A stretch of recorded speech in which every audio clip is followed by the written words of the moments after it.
अस्सलाम वालेकुम। आज हम सॉल्व करेंगे एक्सरसाइज 1.5 का क्वेश्चन नंबर 5, जिसमें हमारे पास दो मैट्रिसेस गिवन है और हमने उसके कुछ पार्ट सॉल्व करने हैं। जैसे हमारे पास A B, B A inverse, B inverse, और फिर हमने शो करना है कि A B whole inverse is equal to B inverse multiply by A inverse, या फिर हमने शो करना है कि B A whole inverse is equal to A inverse multiply by B inverse. तो चलें इस क्वेश्चन को सॉल्व कर लेते हैं। तो इसके लिए अब हम सॉल्व कर लेते हैं। तो इसके लिए हम पहले सॉल्व कर लेते हैं ए बी, और ए बी के लिए हमने पहले ए और बी को आपस में मल्टीप्लाई करना है। जब हमने इसको मल्टीप्लाई किया तो हमारे पास आंसर आ जाता है 2 - 2 -4 एंड 6। अब हमने फाइंड करना था ए बी होल इनवर्स। तो पहले सॉल्व किया है ए बी, अब हमने होल इनवर्स के लिए दो चीज़ें और फाइंड करनी है, जो कि हैं ए बी डिटर्मिनेंट और एडजॉइंट ऑफ ए बी। अब पहले हम डिटर्मिनेंट फाइंड करेंगे, फिर एडजॉइंट फाइंड करेंगे, और फिर इनको मल्टीप्लाई करके हमारे पास ए बी इनवर्स का आ जाएगा आंसर। तो यूँ हम पहले फाइंड करेंगे जी डिटर्मिनेंट। तो डिटर्मिनेंट में हमने उनको क्रॉस में मल्टीप्लाई करना होता है और उनके प्रोडक्ट्स को माइनस करना होता है। तो हमारे पास आंसर आ गया 4। अब एडजॉइंट ऑफ ए में हमने फर्स्ट एलिमेंट को 4 के साथ रिप्लेस करना होता है, यानी इन दोनों की जगह चेंज करनी होती है। जबकि जो हमारे पास बाकी दो एलिमेंट हैं, थर्ड वाला और सेकंड वाला, इन दोनों के साइन चेंज करने हैं। तो ये आ गया जी हमारे पास एडजॉइंट। अब हमने इन्वर्स के लिए डिटर्मिनेंट और एडजॉइंट को आपस में मल्टीप्लाई करना है, और जब हमने इनको मल्टीप्लाई किया तो यहाँ पे हमारे पास वैल्यूज़ जो है वो हो रही हैं जी कट।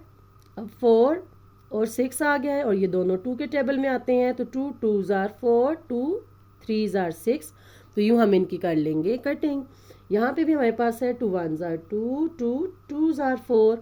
सेम इसी तरह 4 4 के साथ कट जाएगा, और 2 1s are 2, 2 2s are 4।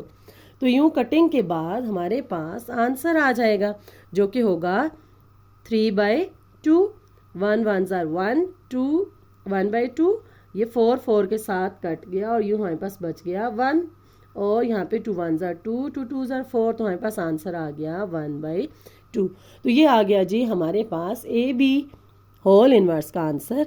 अब हम इसका राइट साइड को सॉल्व करेंगे इसकी, और राइट साइड को सॉल्व करने के लिए हमारे पास है बी इनवर्स और ए इनवर्स। पहले हम बी इनवर्स को सॉल्व करेंगे। बी इनवर्स के लिए भी हमें अगेन बी का डिटर्मिनेंट और एडजॉइंट फाइंड करना पड़ेगा, और फिर हमने उन दोनों को मल्टीप्लाई करेंगे तो हमारे पास आएगा बी इनवर्स।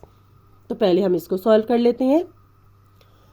तो हमने फाइंड कर लिया determinant of B, adjoint of B, और जब उसको मल्टीप्लाई किया तो हमारे पास आ गया 3/2, 1/2, 1/2 एंड 1/2।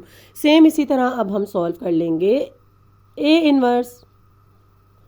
ए इनवर्स में भी हमने फाइंड कर लेना है डिटर्मिनेंट, एडजॉइंट, और उनको मल्टीप्लाई करने से हमारे पास ए इनवर्स का आंसर आ जाता है ये। अब हमारे पास बी इनवर्स और ए इनवर्स का जो आंसर आया है, अब हमने उन दोनों को करना है मल्टीप्लाई, ताकि हमारे पास प्रोडक्ट ऑफ बी इनवर्स और ए इनवर्स आ जाए।